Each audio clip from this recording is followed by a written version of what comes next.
उत्थित तुलसी देवी गात्रोत्थान करु যথা অরুণোদয়ে প্রাত শ্রীচরণে প্রণম্যহং। এই মন্ত্রটি হলো তুলসী জাগরণ মন্ত্র। তুলসী দেবী কিন্তু আমাদের শুধুমাত্র গাছই নয়, আমরা এই গাছটিকে দেবী রূপে পুজো করি। এই গাছের ঔষধি ক্ষমতা তো আমরা সকলেই কম বেশি জানি।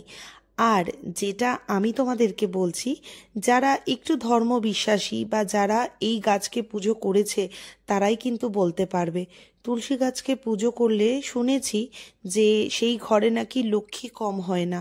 তবে যখন আমি এই গাছটা পুজো করা শুরু করেছি, আমি এইটুকখানি বুঝতে পেরেছি যে সুখ সমৃদ্ধির হয়তো খুব একটা কষ্ট হয় না। তবে হ্যাঁ, একটা জিনিস, যেখানে নিষ্ঠা থাকে, যেখানে ভক্তি থাকে আর যেখানে পবিত্রতা থাকে, সেইখানে মা লক্ষ্মী থাকতে বাধ্য। আমি সবসময় নিচে জল ঢালতে যেতে পারি না, যেহেতু এখন ছাদে একটা ঠাকুরঘর হয়েছে। একটা তুলসী গাছকে আমি কিন্তু এখানে ছাদে এনে রেখেছি এবং তাকে প্রতিদিন যেভাবে যত্ন করি, নিচে তো মাটির গাছগুলো কত স্বচ্ছ, উপরে তো এতটাও হয় না। তাই জন্য যতটুকু সম্ভব নিচের গাছ আর উপরের গাছের তফাৎ তোমরা নিজেরাই বুঝতে পারবে। তা সত্ত্বেও মনের ভক্তি দিয়ে পুজোটা করি। নমস্কার বন্ধুরা, আমি মান্তা। আজকে আমি ভিডিওটা করতে এসেছি বৃন্দাজিকে নিয়ে।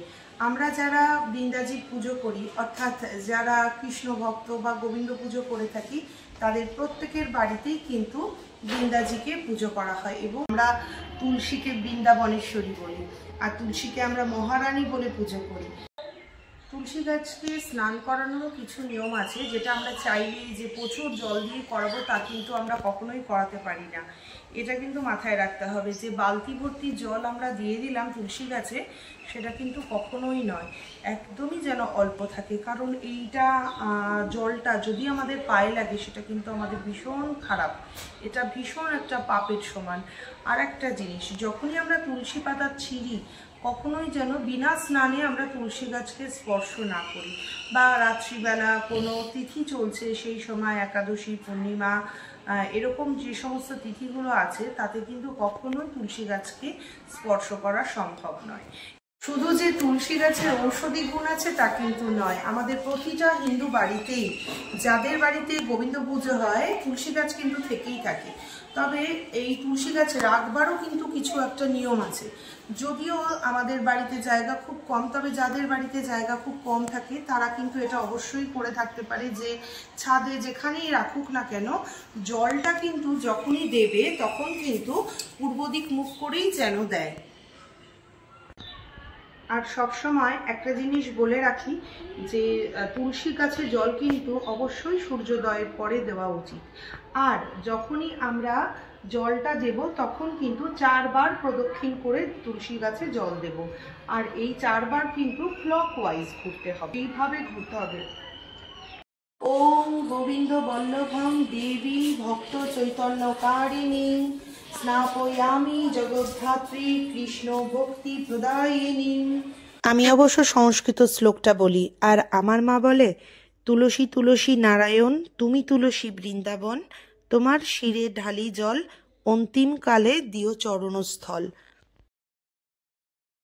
সবার বাড়িতে তো তুলসী মঞ্চ থাকে, তো তুলসী মঞ্চ লেপন করারও কিন্তু একটা মন্ত্র আছে।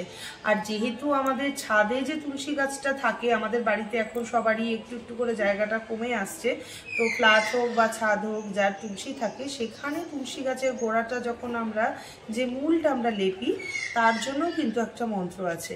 সেটা হচ্ছে তুলসী তং সদা ভদ্রে সর্বতীর্থ ফলং ভবে লেপয়ামি তব মূলানি সর্ব পাপ প্রেমচ্যুতে। তো এই মন্ত্রটা বলতে বলতে তোমরা কিন্তু এই তুলসী গাছের মূলটাকে লেপন করতে পারো। এটা বইতে পড়েছি, যদিও সবসময় হয় না, তবে আমি গাছের গোড়ায় যে ফুলটা থাকে সেই ফুলটা আমি গাছের গোড়াতেই রেখে দিই, কারণ এটা ফেলে দিই না। আলাদা করে তো আর সারও দেওয়া হয় না, যত্নও করা হয় না, তাই জন্য। তুলসী পাতা ছেঁড়ার কিন্তু বিশেষ নিয়ম আছে। বিনা স্নানে কেউ যদি তুলসী পাতা ছেড়ে, তার সব কাজ কিন্তু নিষ্ফল হয়ে যায়। দ্বাদশী, সংক্রান্তি, সন্ধেবেলা, পূর্ণিমায় আর রাত্রিকালে তুলসী ছিঁড়লে বিষ্ণুর শিরচ্ছেদ তুল্য অপরাধ হয়।